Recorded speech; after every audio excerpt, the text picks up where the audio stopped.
Cowboys season ended, Dallas safety Barry Church, he spoke highly about the quarterback recently. Take a listen. I would say go get him. I mean, he's a heck of a competitor, ultimate leader, and I mean, he can only help any team out there. I mean, other than what, New England, other than that, I mean, but he can pretty much help, pretty much every team. So, I mean, if that was me, they asked me, I'd say, yeah, go get him. All right, so that is his safety's opinion. Rob Parker is still here with us, but Chris, let me start with you. Are you buying Church's praise? First of all, I had to get my researcher to do a background check. Who is Barry Church? Like, I thought he was a new guy with Pro Football Focus or something. Because I just get a little disturbed by current players and how they analyze either their teammates or guys around the league. And my experience has been, I know their information is very, very limited. And if it's one of their teammates, I know it's very, very slanted in their teammates' favor. Oh, man, he looked great in scout team. Well, really? Well, there wasn't no rush. All right? There wasn't no pressure on him. All right? So don't be trying to tell me, Tony Romo, because that's the second time that I heard about a guy looking good in practice from someone in Dallas. You know who said that the first time? Jerry Jones. Oh, man, you should see Romo in practice. Oh, he looks better than I've ever seen. Now I got Barry Church saying that this guy is going to be an elite quarterback. Okay, all right. Now, I disregard that. I still think Tony Romo can be an elite quarterback, regardless of what he said, because of where he was before he got injured, the type of team I believe that he can go to if he's surrounded with the right personnel. He has the skill set to be successful in this league. Not because Barry Church, because he had that skill set beforehand, and he didn't lose that by breaking a couple small bones in his back in this preseason. Absolutely. He's already been there. He's been an elite quarterback. When you look at quarterback rating, active, the top 5, he's number 4. Mm-hmm. Aaron Rodgers, number 1. Tony Romo's number 5. It's never been about production. It's about whether he can stay healthy or not. So if he's finally healthy and he can go to a team and stay healthy, I would take Tony Romo. I don't know what coach wouldn't take Tony Romo if you got a quarterback issue and you're looking for somebody who can put numbers. Well, the teams that Cleveland shouldn't go after Romo. San Francisco shouldn't go after Romo. Chicago shouldn't go after Romo. Because even if they have an elite quarterback, by the time the rest of their team's good enough, right, even if Romo's fully healthy, he will have aged out of. He's not on the same track.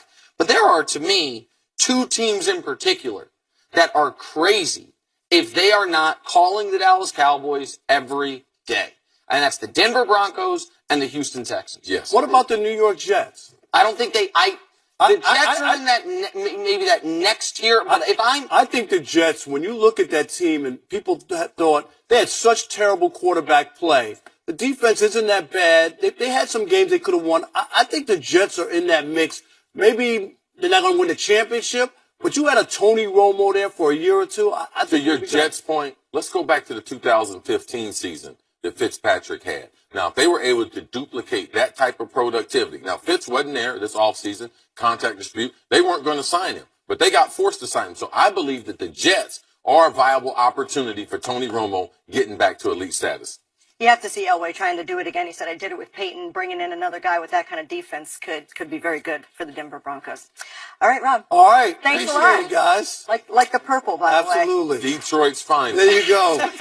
All right, coming up next, how much is Andrew Luck really worth?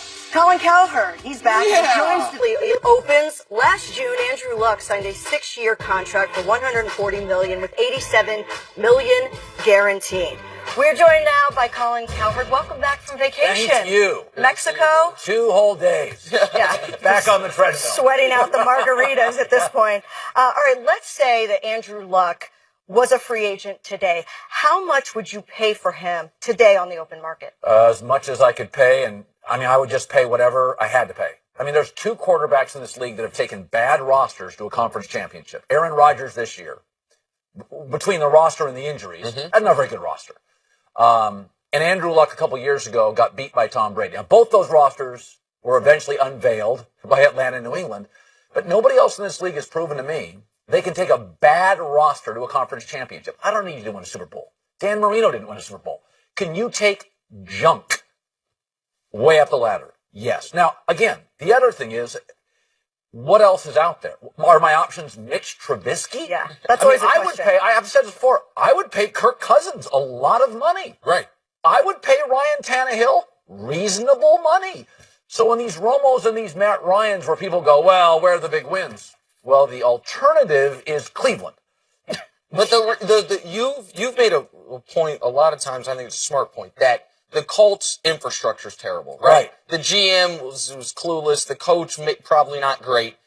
But because the reason we're talking about this franchise tag window opens today, because the franchise tag exists, when Andrew Luck gets drafted by the Colts, he knows I basically have to play here forever. Yeah. Like the reason he signs that extension a year early is because he's never going to hit free agency. That's right. I think it's the worst thing the NFL does. Because if the franchise tag didn't exist, Luck could say, I'm betting on myself. I will play out my 5-year rookie deal. And if you don't get your bleep together, guess what? I can go play wherever the hell I want. It makes the league more interesting for fans because you don't feel screwed if you don't have a quarterback. Right. Like, hey, Russell Wilson's going to come up. Like, the franchise tag, I hate that it exists in the league. Two things drive me crazy about sports. The NBA makes it virtually impossible to trade. Mm-hmm. So if you're Phoenix and you're looking at Golden State, 10 years and the franchise tag, because I think the league has become paralyzed by the quarterback position. Like if you don't have a quarterback, about 7 teams in the league go into the season thinking, at best, we're a wild card team. Right. But one thing what the franchise does, and we're glad to have our franchise at FS1 here, Colin. That's why we brought him in. But what it does is, say for instance, you're Kirk Cousins and you get 20 to 25 million. What it does is it makes it better for all the other quarterbacks. It raises the franchise tag, so the average of the top 5 salaries continues to go higher. Yeah. It makes it better for the players. Now, you might be selfish and be like, well, one guy's not going to be able to move, but the overall good of what it does for the other 31 starting quarterbacks in the league, it's tremendous. Like, it's a tremendous benefit to have someone get paid a contract who you're better than them. That's what happened with Joe Flacco. Right? That's what all the quarterbacks love the Joe Flacco did. They're like, I can't wait. Like, I can't wait to get paid. And when you look at the economics of it and you look at the guarantees of it, all right, you can't look over, he couldn't be a free agent. He got 87 million guaranteed.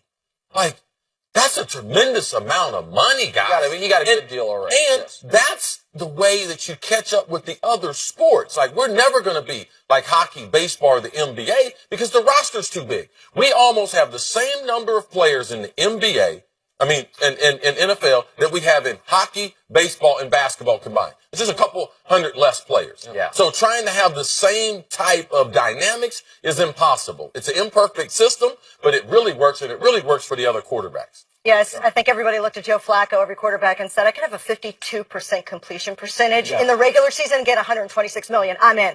Colin? Thank you, brother. We're looking forward to seeing you on the herd. Go get ready. You guys. Yeah. Welcome back. All right, time for our final topic of the day. After rumors swirled yesterday that a McGregor-Mayweather fight was imminent, Connor posted this image on Twitter with the caption, I am in Las Vegas. Floyd has retired on my arrival on the throne. Stop it. What do you think, Nick? I looked it up this morning. In Vegas, if they fight and it's boxing rules, Floyd is minus 2,500, meaning you risk 2,500 to win $100. If they fight and it's UFC rules, McGregor is minus 2,500. So if it is one or the other, it's not going to be a good fight. Chris, I think you and I solved this earlier when we talked about how to make this a good fight. Boxing rules with MMA gloves. I like that. That's interesting. Like that, now all of a sudden, Connor, you were talking about his punching power. It matters more with the smaller gloves. Floyd can't protect himself as well with the smaller gloves. If you actually want to make this a fight, you got to find a way to combine the two. You want them to sports a little kickbox, bit. essentially. But no kicking. Chris told me kicking. that McGregor Okay. would ruin him. Oh, he would ruin his IT bands. He would ruin his legs. I mean, you think Floyd was Mayweather. short. Yeah, he would chop him down like a tree. But for me, what would be very interesting is Conor McGregor sitting on the throne, but Mike Tyson said it. Every man's got a plan until he gets hit. You know, and that boxing, hitting in boxing is totally different. Yeah.